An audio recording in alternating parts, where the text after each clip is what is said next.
बार सत्संग में पीछे सुनाया था, देवर्षि नारद जी बड़े लीला बिहारी हैं। वो हर लीला भगवान की नाम महिमा, गुण महिमा, शरणागति की महिमा पुष्ट करने के लिए ही प्रकट करते हैं। वो भगवान का साक्षात स्वरूप है। प्रताप रुद्रेशा उस राजा का शायद नाम था। वो बड़ा प्रतापी चक्रवर्ती सम्राट पद पर भगवान रघुनाथ जी विराजमान थे। श्री राम जी, बड़े बड़े ब्रह्म ऋषि सब विराजमान, सभा लगी हुई थी। नारद जी बाहर मिल गए उनको और कहा, अंदर प्रभु के दर्शन करने जा रहे हो। नारद जी को प्रणाम किया। जी, तो वहां बहुत से ब्रह्म ऋषि बैठे हैं, सबको प्रणाम भी करोगे? हाँ जी, तो मर्यादा है संतों को प्रणाम। तो विश्वामित्र जी को भी प्रणाम करोगे? हाँ, वो तो ब्रह्म ऋषि है। क्यों, ब्रह्म ऋषि कहाँ है? तो कौशिक वंश में प्रकट हुए, क्षत्रिय कुल में। तो उनका नहीं, तपस्या से तो ब्रह्म पद प्राप्त किया है उन्होंने। हाँ, मूल में तो नहीं। आपका उद्देश्य क्या है? बस ऐसे कर लेना, माथा मत रखना। देवर्षि नारद जी के सब ऋषियों के माथा रखना।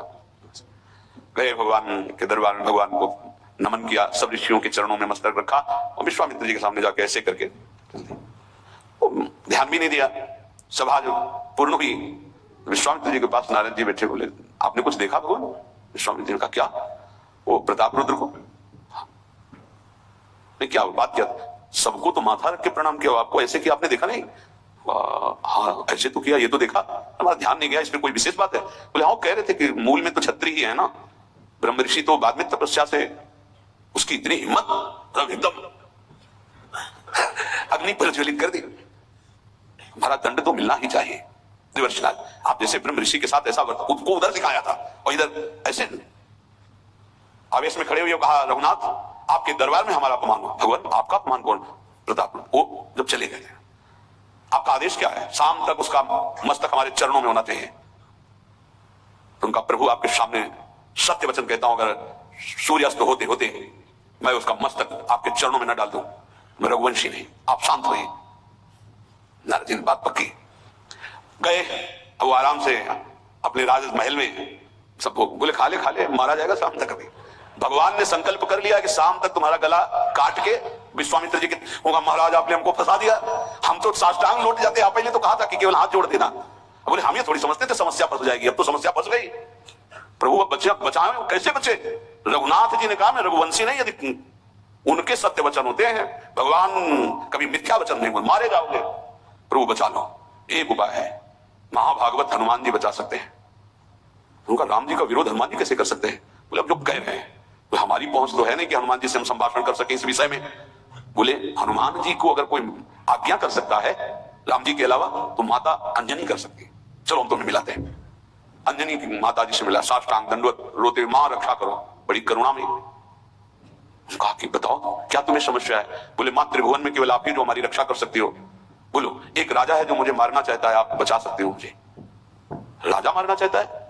मेरा पुत्र महाबली महाभागवत हनुमान है, मैं आज्ञा करूंगी, कभी मेरी आज्ञा को उल्लंघन नहीं करेगा। जाओ, मैं तुम्हारी रक्षा का व्रत लेती हूँ। नारद जी मन में सोचे, काम बन गया, हमारा काम बन गया, क्योंकि अब प्रकाश होगा भगवान के नाम का।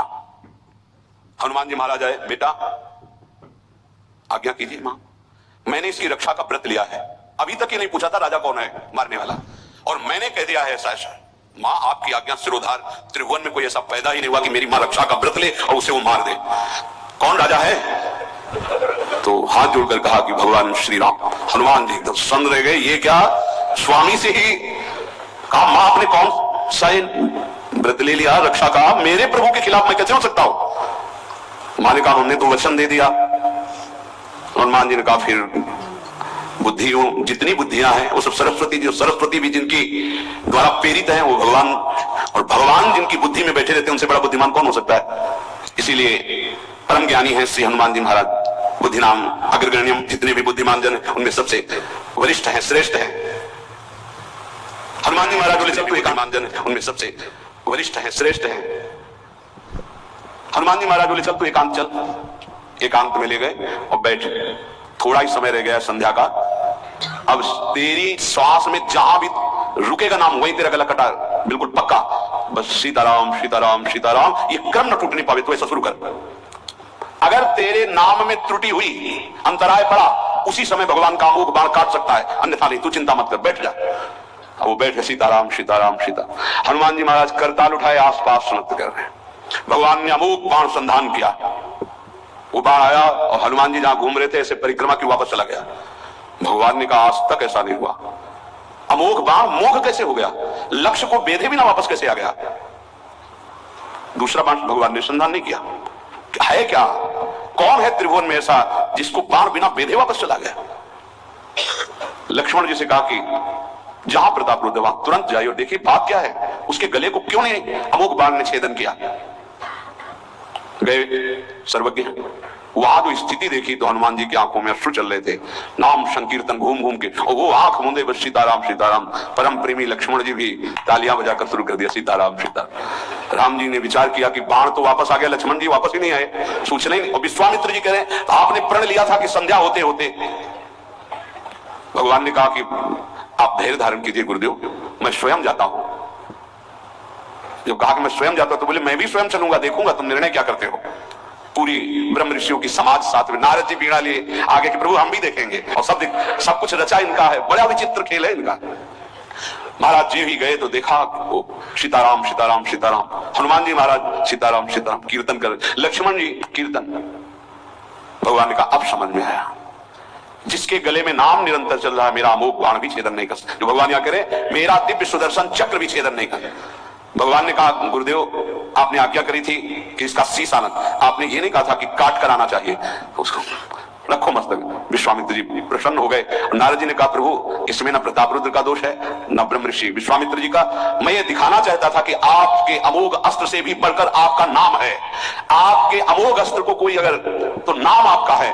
भगवान ने यहां जो कहा कि मेरा सुदर्शन चक्र भी उस गले को नहीं काट सकता जिससे नाम चलता है। विश्वास कीजिए भगवान की ऐसी लीलाएं होती हैं जिनको माया ऐसे प्रस्तुत करती है कि आपको अविश्वास हो जाए, पर ऐसा नहीं, उसमें गूढ़ रहस्य होते हैं, भगवान के दिव्य विधान होते हैं, हम मायाकृत बुद्धि वाले उस विधानों को नहीं समझते।